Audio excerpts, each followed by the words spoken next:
Hey, what's going on, guys, and welcome back to another episode of the Bundesliga Career Mode. This is episode number 46, and we're starting today's episode off by once again offering Dennis Diekmeyer a new contract. As you can see, our right back has his deal up come the end of the year. He's free to talk to clubs in January and sign a pre-contract with one of them, and as you can see, we keep on giving him deals but keep on offering him squad rotation status, which is the problem here. Dennis Diekmeyer does not want to be a squad rotation player. He wants to be an important first team player, and he doesn't want to accept anything else. So it's pretty frustrating. I discussed it in the last episode. It's very likely he'll be leaving the club. Not that I want that to happen, but hopefully, you never know, if we keep on giving him wage increases, eventually he might say, do you know what, squad rotation status coming off the bench for Danny Carvajal, starting in midweek cup games, I'll take it, but we'll have to wait and see. But in the first game of today's episode here, we take on VfL Bochum, a newly promoted side to the Bundesliga. But just before I talk about the game, I do want to say, you can probably tell I sound a little bit different today. That's because I'm using a new microphone. Long story short, my old microphone I've been using for just over a year broke. I temporarily was fixing it by hitting it over and over and over again before it would start picking up my audio again, but unfortunately that fix is, believe it or not, no longer working. It wasn't a very good fix, clearly, but sadly because of that I had to buy a new microphone. It's not as good as the old one, I do know that, so the audio quality may not sound as good, which is a bit of a shame, to be honest, but that's just one of those things, and hopefully it's not too noticeable. But if you could today, guys, do let me know in the comment section down below. Let me know what you think about this microphone. Is the audio quality good? Is it clear? Is it crisp? Obviously, you know, I can listen to it back myself, but I really need you guys to let me know, because you're the audience, and of course ultimately you're the ones that will need it to be as good as possible, because you're the ones watching the videos. So if you could let me know in the comment section down below today, guys, tell me about the microphone, tell me whether it sounds okay or not. If it doesn't sound very good, I'll try and mess around with the settings, try and make it clearer, try and make it better for you guys. But yeah, if you could let me know, that would be great, and thank you very much. But still, for the first game today, so today taking on VfL Bochum, coming on the back of two successive Bundesliga draws, as we took them on here at the Volkspark Stadion. Of course, a newly promoted side, haven't lost in the league at home ever since we took over in Season 1, so we fancied our chances, of course, and the first goal was scored by the skipper Lewis Holtby, and then 6 minutes after the restart, Altintaz, playing his first game for the club, came off the bench, went down the right hand side, skipped past his man, played it across the face of goal, picked out Luan, and the Brazilian got his first goal of the season. And what a lovely finish that was as well, opening up his body, putting it into the top corner, and making it Hamburg 2, VfL Bochum 0. So 2-0 to the good guys as we are cruising to victory here. And Altintaz almost scored a very, very surprising goal during the 85th minute. 5 minutes to go before the end, I tried to cross the ball in, and it almost caught the goalkeeper out and looped underneath the bar and into the back of the net. Sadly not, he got over the bar for a corner, but it was how the game would finish. Hamburg 2, VfL Bochum 0. The away side had a lot of possession in this game, 57% in total, and dominated that category, but didn't really cause us too many problems, and in the end it was a very, very comfortable victory for us. As you can see there as well, Bayern Munich lost to Hoffenheim. They've already lost a couple of games this season. It's crazy, but if you remember last season, Bayern Munich did not lose a single game other than the one to us at the Allianz Arena. This season they've already lost, I think it's 3 games, which is crazy. What is going on at Bayern Munich to start the season off? I don't know, but I'm pleased to see them struggling. But still, following that, as you can see, once again, Dennis Diekmeyer declined his contract. So I really don't know what to do about this, because I don't really want to go up to like 60-70 grand a week for a squad rotation player, but I don't want to see him leave the club either. I don't want to lie to him and say he'll be an important first team player when he won't be. So I really don't know what to do with Dennis Diekmeyer. Very frustrating, because you can see right here, Danny Carvajal is going to be starting the vast majority of our games. I really don't know what's the best option, really. I think probably letting him go is the fairest thing for all parties. I just really like him as a right back. He's a really, really capable and competent fullback, and letting him go after him being at the club for so many years would be such a shame, and especially, you know, be it through contract demands. That would be a really sad way to see a club icon, if you will, leave, but we'll have to wait and see. He still may accept the deal, it's just highly unlikely, and as the months go by and as the weeks tick on, as we approach January, you'd fancy his chances of leaving the club in January and going to a club. He's a very good right back, someone will probably snap him up. up, but we'll have to wait and see what happens in that saga. But still, for the second game of today's episode here, we have our Champions League group stage second match against Lyon, the French side, here at the Volkspark Stadion. And what an awful start as well, because not much was going on for the first half an hour until Nabil Fekir opened the scoring for the French side. It was a wonderfully worked move as well, as they made it 1-0. And of course, this is a big game for us too, because as I said in the last episode and the episode before that, I think when the group was drawn, you know, I fancy our chances of getting through this group, but only if we can overcome Lyon. I don't expect Club Brugge to do too much, no disrespect to any fans of that club. I don't expect them to do too much in this group.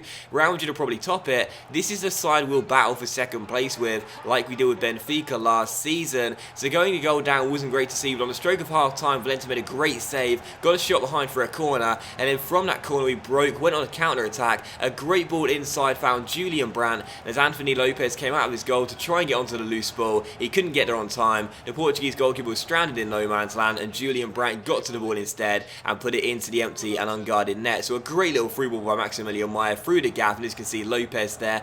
Probably not the best decision to come for that one. Didn't really get anywhere near the ball, to be honest, as Brandt got there ahead of him and put the ball in to the back of the net. So Hamburg 1, Lyon 1 going into the break. Delighted to be back on level terms just before the half-time mark. And in the second half here, well, how about this? Charities Tolisso just past the hour mark, missed an absolute sitter against his former club that would have won us the game, because in the second half nothing really happened. This was a very uneventful game, and as the corner was played in, it was knocked down, and I know it's going to be difficult for him on the turn, but he was only like 4 yards out, and once again Lopez not very commanding, got nowhere near the ball. All he had to do was get that shot on target, and it's almost certainly going to go in, but somehow he blazed the ball over the bar and behind for a goal kick, and that was an absolute sitter. And again, I take the point, he was with his back to goal. It was going to be hard to make sure he got the shot on target, but you'd still expect him to do so from just a few yards out, and you know, at the very least not put the ball over the bar from that distance, but he did. And unfortunately he missed a great chance to score against his former club. That would have been his first goal of the season as well. But unfortunately, as you can see, he did put it over the bar and the game finished 1-1. So a score draw is not a bad result. A score draw is not a bad result at all. Just making sure Lyon didn't win was the most important thing in that game. But we really should be getting the 3 points in those games. You know, when we're at home, when we're taking on a side like Lyon, again, the team who will be battling for second place with, we've got to take advantage of those situations. We've got to take advantage of those games.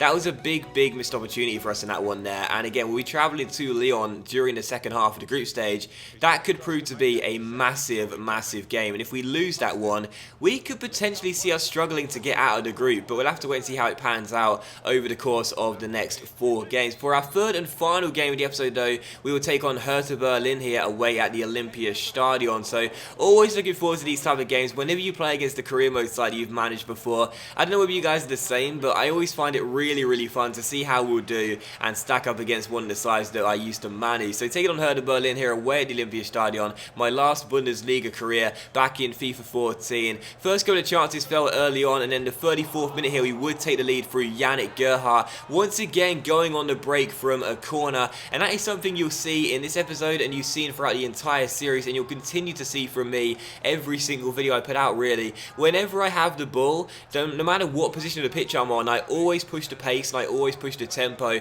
always try and get the ball furthest forward as quickly as possible on the break, and for this corner it was no exception. We got it clear, it came to Valente as he claimed the corner and just dribbled out of his box, ran forward, and even with Valente catching crosses and catching corners, the first thing I do is quickly see where's the clearest avenue to dribble out of the box or throw out to a teammate, and then just push it, just run and try and get the ball out of the pitch as quickly as possible. And as you can see in this game, we had 8 shots in the 57th minute, and that's because I wasn't sitting back and putting the foot on the ball, just trying to retain possession. Possession is nice, and I've talked about this many times before. Possession is very nice and stuff, but for me, I'm far more focused on getting attacks, and that is why my gameplay is the complete opposite of the way the AI plays in this year's FIFA. They're all about possession, I'm all about attacks and trying to get shots and trying to get goals, and that's why in this game, Hertha were winning the possession battle. Yes, that was true, but we were winning the game not by a goal, but now by 2 goals, as Yannick Gerhardt played a great through ball into Lewis Holtby, and the skipper went one-on-one, put it past the goalkeeper